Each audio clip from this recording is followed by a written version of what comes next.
All right, what's up, everybody? I'm Wess Moore. Glad you're with us. Another night for more sports. Disappointing weekend, right? With the Razorbacks just not getting it done. I've got the box score here. I was looking at the numbers again. 85-77 Kentucky. Second half. Look, 13 of 21 in the second half for Kentucky. They missed 8 shots the entire second half.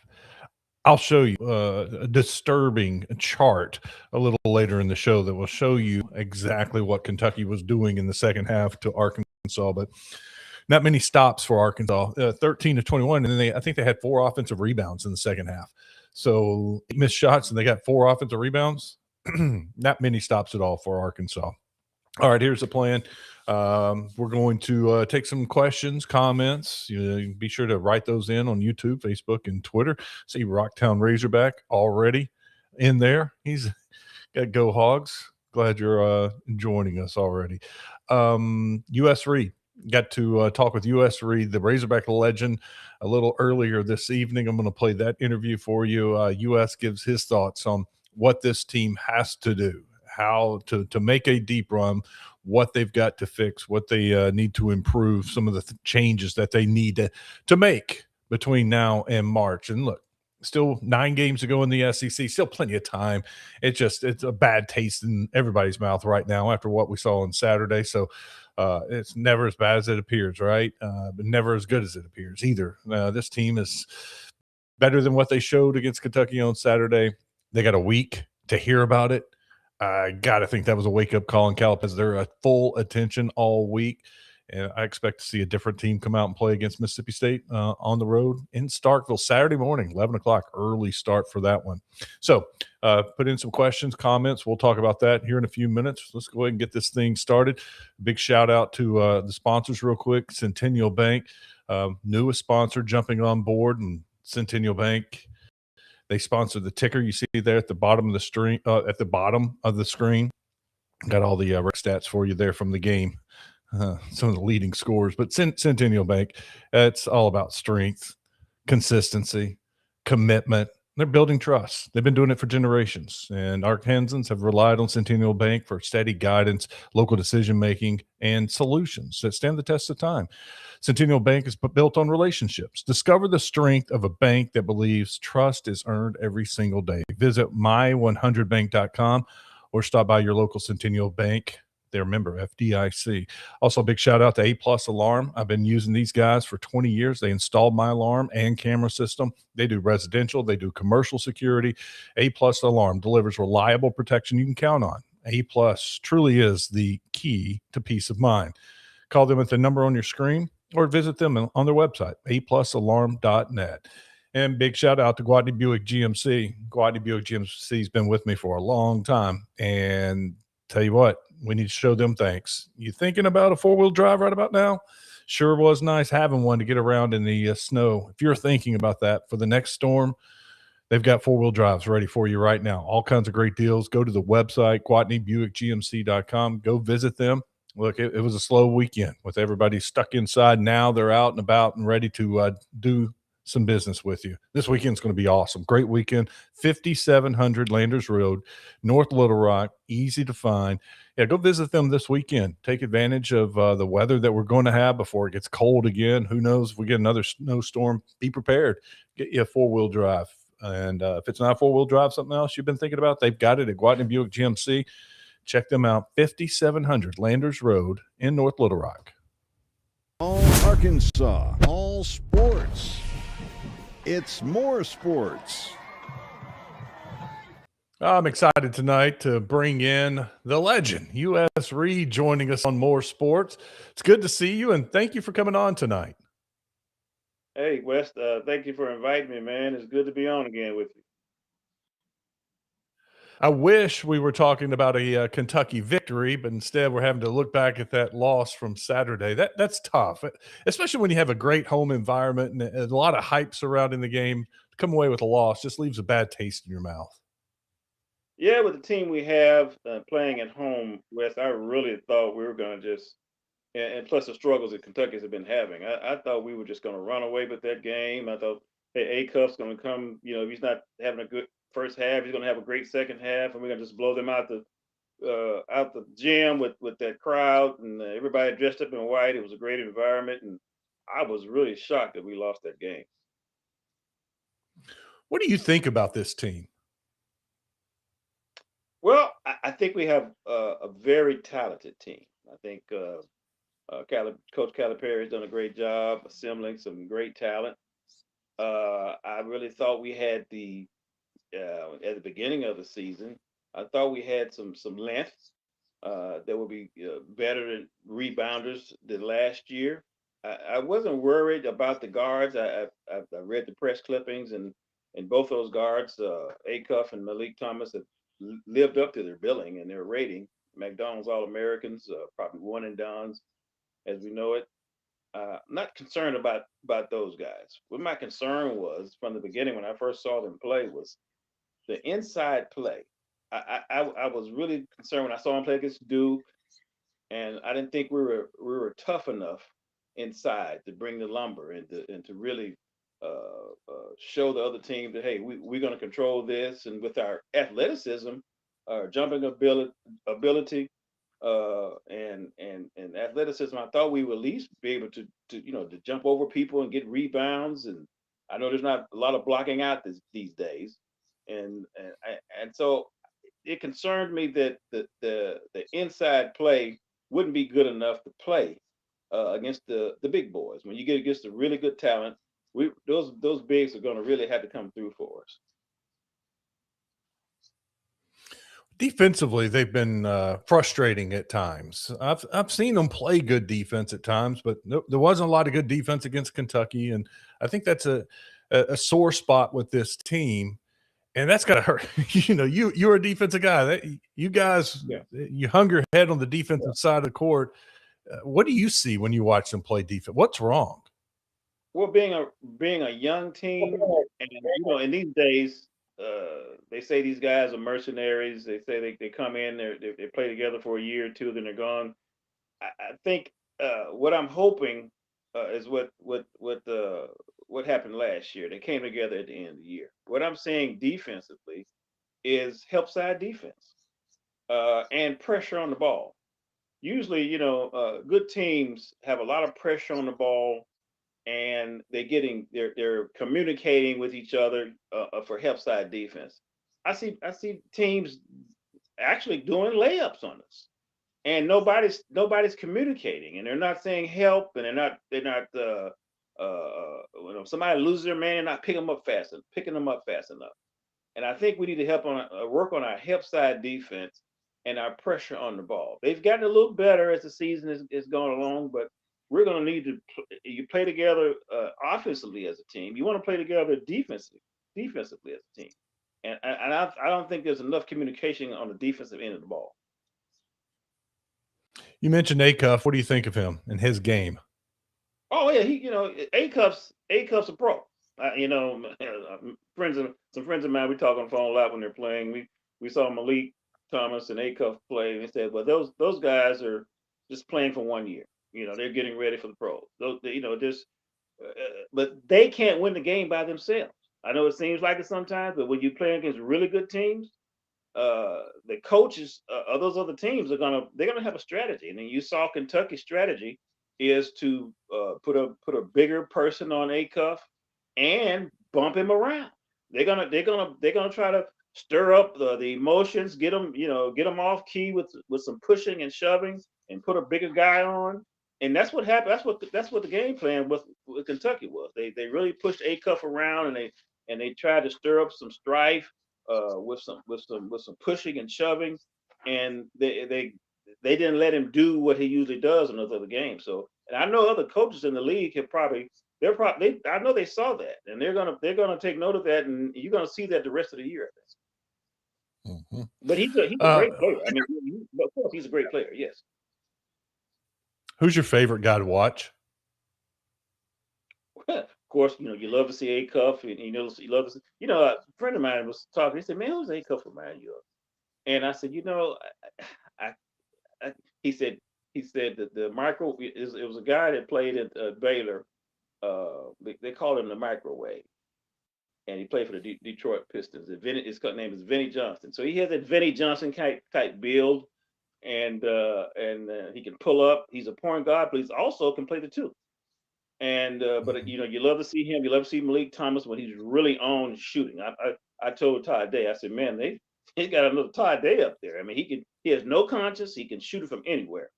And you know, with Malik Thomas, I would really like to see Calipari run him off some screens more. Let him run the baseline and run him off 2 or 3 screens and get him on a wing and just run because they know he can shoot the ball. But you're gonna have to get him open more. So you're gonna have to probably run him off two post guys, run him off low and run him off screens where he's coming off a screen for a jump shot. And I think he can bury it. So I think we're gonna have to make some adjustments to get him open more. When I asked you who your favorite was, I thought you would tell me Billy Richmond, just the way he plays. Well, of course, Billy Richmond is a favorite because he's gonna bring the energy. He comes in, he's an energy guy. He's gonna do some crazy dunks. He's gonna get some steals. Now he'll do some things that make you pull your hair out every now and then. But I'll take that with his energy. But he is gonna get the crowd in the game. He's gonna pick the team up. And I'd like to see more energy from the other players. I mean, A-Cuff's so cool. You know, he doesn't really show a lot of energy. He stays the same, even keel the whole game. But we're gonna have to get some energy on our team. And my man Richmond brings that energy. So, but you're right, he is one of our favorite players because he's really athletic, and I know Calipari likes to keep him under control to a degree, but you got to let a guy like that go with his energy. I think they got to get Carter Knox going. How do you do that? How do you get Carter Knox playing like he was at the end of last year? Man, that's a mystery. You know, we're talking about a guy last year that at the end of the year, probably, you know, hey, this guy's going to be a pro one day. Something has happened to get his confidence down. And we're going to have to, Calipari and the coaches are going to have to get together and find out how can they get him more involved in slashing and shooting more. You're going to have to get some plays together to get him going. And only they know what's going to take to do that. But they're going to have to get his confidence up. You know, playing basketball, you can have the talent and all that, but 95% of it is confidence. And you can tell that his confidence is really lacking right now. So we're going to have to find a way to get his confidence up in the ball game. What do you think this week will be like at practice with no midweek game? They're off until Saturday. What do you think they're working on? They've got to be working on defense because you have to make stops if you want to win some of these tight games, some of these teams in the SEC. But one thing about it, losing to Kentucky at home, he should have their attention now. I mean, they might have been reading their press clippings at one time, but you know, and I know A-Cuff loves to shoot and all that, and he loves to score. But if you talk to a player like A-Cuff, he would rather win games because he's a winner. And Malik Thomas those guys are winners, and so you would hopefully they come together as a team and have a team meeting and say, look, you know, enough of this. We getting all our individual stuff. We need to come together as a team and play. So he's probably got their attention in that area. Yeah, it's kind of similar. You know, Kentucky was coming off that embarrassing loss to Vanderbilt, and you saw Kentucky really bring it and played more physical than they've been playing. So maybe this is Arkansas's wake up call, and you see them come out and play physical and change their mentality a little bit when they go to Mississippi State. Yes, you know, Arkansas. One thing they have to realize, we had to realize even when I was playing, we used to go down to TCU when we were in the Southwest Conference, and TCU was a team that you know 4,000, 5,000 people come to the game. But when Arkansas came to town, it was a packed house. So this team has to realize they're getting a lot of national attention as a team and national attention individually. A-Cuff, Malik Thomas, these guys are people. These players know that they're lottery picks, potential lottery picks. When they come to town, I don't care who they're playing. Each team is going to play like they're playing a championship game. And they're playing against future pros and a high-ranked team. So they've got to know that there's no cupcakes when they come to play in the league. You excited to go up and watch them play here in the next couple of weeks? Oh yeah, very excited. Anytime you can go in that building and your hands start sweating, it's going to be exciting, and then you're going to be a little nervous. So yeah, my wife and I are going up and are going to have a good time and just enjoy seeing the Hawks play. What do you see for this team? How good can they be? Oh, they can be as good as they want to be if they come together as a team. Like last year, you saw them not doing well, even with the players they had last year at the beginning of the year, but something woke them up. And a certain loss will wake you up. When the team you're supposed to be, they knew they're supposed to beat Kentucky, and so sometimes that can wake you up, and the team comes together, and leaders start rising up. We're gonna need some of these older players to come in and say, "Hey, look, I've got to start playing better." And so they're gonna have to do a lot of self evaluation in themselves. People like Pringle and Ewing, those guys are veteran players, and they're gonna have to do some self checking on themselves and say, look, we're gonna have to show some improvement and be an example to these young guys and help them. Great stuff. US, thanks. It was awesome to catch up with you and talk a little Razorback basketball. I appreciate your time. Yes, thanks, Wes. Thanks for inviting me, and we'll pick Suey. Strength isn't built by chance. It's built step by step, choice by choice. At Centennial Bank, we believe it's the everyday actions, done with care, done consistently, that lay the foundation for something greater. That's how we build trust. That's how we build strength. Let us help you create a strong financial game plan. When we work together, we win together. Centennial Bank, member FD. Great to have you on. He is one of my favorites. Always enjoy talking basketball with him. I thought he made a point I hadn't really thought of. When you have these McDonald's All-Americans like Acuff and Malik Thomas, and Acuff is freshman of the week in the SEC 6 times in a row. These other players see that, and they want a piece of that. They want to show, because they know NBA scouts are there.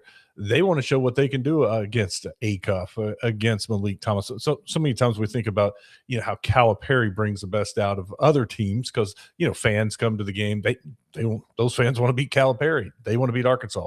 Arkansas already has that bullseye because of him. Now they're ranked. Throw in the players that they have that are going to be NBA players. I thought US made a great point with that. Other players on other teams get really fired up to play against Arkansas and show what they can do.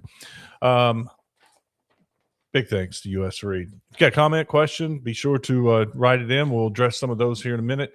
I want to talk about the second half. And I teased y'all with this information a little bit earlier. Kentucky in the second half was 13 of 21. 8 missed shots from the field. And they got several offensive rebounds in the second half too. So it made me wonder. I was like, how many just true stops did Arkansas have in the second half? And it wasn't many. But look at this shot chart from Kentucky. I'm going to share you this screen. And it is amazing where they took their shots. First half is on your right. Second half is on the left of the screen. Look at this. All inside the paint. Every shot but 1, 2, 3, 4, 5 were in the paint. Were outside the paint. Those 5 were outside. And they went 2 for 5 outside the paint. All right there inside the basket. What were they doing? They were just attacking the rim. And Arkansas couldn't keep them out of the paint. First half, much better. Although, I mean, they still got a bunch of points. And you look at those threes, they were so hot to start the game. That was crazy. Just the role they were on. I was looking at – this is Arkansas's. This is theirs. First half over here. Second half here. You compare that to what Kentucky – and look, Arkansas is – they're going to drive. That's their game plan. They want points in the paint. And honestly, they did a pretty good job of points in the paint in the first half. But I show you this is because it's an incredible shot selection right there for Kentucky. When I stumbled upon that, I was like, oh, my goodness. I thought they were getting to the basket at will. Well, they did. Stop sharing that. Come back to you. And why were they getting those kind of shots? Well, it was because Arkansas couldn't keep them out of the lane. Arkansas's defense guarding the ball is an issue. They let too many guys get to the paint. And what it does, and look, offensive rebounding for Kentucky and the rebounding was a problem for Arkansas too, but that is also because of their scrambling around defensively. When someone gets beat off the ball, help comes. Well, then another player has to come over and take that player who had to come over to help guard his guy. And so you had just mass confusion, everybody running around playing help defense. But it all starts when you let the ball carrier, the man with the dribble, go into the basket, keeping him out of the lane. That's where it's got to start. That's the number one thing. Keep them out of the lane. When they're all scrambling around playing the help defense, shot goes up, you're in terrible rebounding position. There were so many times, if you go back and watch the Kentucky game and the rebounds that they got, it's not because they're not trying to block out. It's because they're behind them already, because they're scrambling around trying to help play help defense. And they're just a little slow on the help defense. That will help. Yeah, communication, like US said, that would be a big key. But first things first, when you're guarding the ball, keep the ball out of the paint. Stay in between. It's the simple things, right? What you learn in the very beginning. Stay between your man and the goal. Don't let him get to the basket. And Kentucky lived in the paint in the second half against Arkansas. All right, coming up this week, I know I'm excited, really excited. Tomorrow night, Fernando Carmona, just back from the Senior Bowl. He's going to join us. We're going to talk about his experience in the Senior Bowl, just kind of talk about the season, what he's been doing since the season, training, where he is, what he's hearing about the NFL draft. But I think he had a pretty good Senior Bowl. From some of the people that I know that were there, they said he had some good moments and helped himself at the Senior Bowl. And so we'll catch up with Fernando Carmona, one of my favorites from last year's team. Character, great guy. I'm sure we can talk a little Super Bowl with him and who he has, Seattle or the Patriots. He's a big Raiders fan too. I saw one of the reporters from the Las Vegas area interviewing him about maybe getting drafted by the Raiders. He played it so right. He's like, yeah, it'd be a dream come true. I've been going to their games forever, even back when they were in Oakland, but I'm just happy to be in the NFL. I'm going whoever takes me, that's where I'm going, and I'm going to give my best, and they'll be my favorite team. So great guy. He's going to join us tomorrow night. We're going to talk some more Razorback basketball later in the week. Got a couple former Razorbacks that are going to join us. So it'll be a very busy week, and keeping an eye on some high school players from inside the state that might pull the trigger and commit to the Razorbacks, try to get them on the show. They had a very successful junior day up in Fayetteville this past weekend. And so we'll also talk a little high school football. Don't have a high school player of the week this week because the games last week were canceled. Now they're all trying to make up all those games. They'll have some 3-4 game weeks coming up trying to make up for all those lost games. But that's what we got this week. If you like this video, give me the thumbs up on YouTube. If you haven't subscribed yet, go ahead and subscribe on YouTube, and then you'll know when the newest episode of More Sports is out. That's going to do it for tonight. I appreciate everybody for watching. We'll be back here tomorrow night with more sports. All Arkansas, all sports. It's more sports.